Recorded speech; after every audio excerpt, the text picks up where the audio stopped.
Alam mo po yung yung accounting ng personnel namin, no.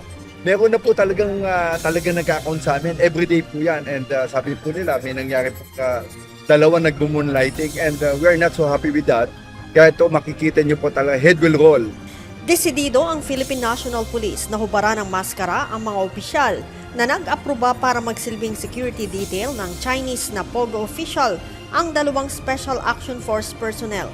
Ayon kay SAF Director Police Brigadier General Mark Pespes, ipinatawag na niya ang mga immediate supervisor ng dalawang pulis para isailalim sa mas masusing investigasyon. Kinabibilangan ang mga ito ng isang battalion commander na may ranggong lieutenant colonel, dalawang company commander na may ranggong captain, dalawang platoon leader na may ranggong lieutenant, at 4 na pulis na uncommissioned officer. Sinabi pa ni Brigadier General Pespes na mayroong mga revelasyon ang dalawang SAF personnel, subalit ayaw niyang pangunahan ang isinasagawang investigasyon. Yung 5, nag-by land sila, tapos may dalawang nag-by sea travel. Oo, willing sila. Naman, talagang i-restrict namin sila, pero sila ay open naman sila for due process. So pagdating nila, susunduin natin, i-restrict natin sila. Yung 4 nandito na sila.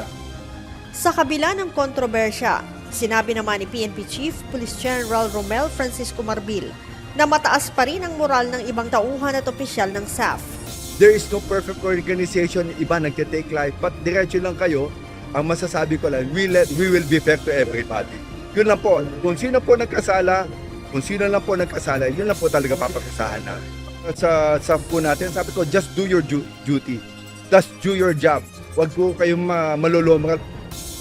Nilinaw din ni Chief PNP na hindi trabaho ng SAF ang pagiging security detail at tanging ang Police Security and Protection Group lamang o PSPG ang otorisadong gumawa nito.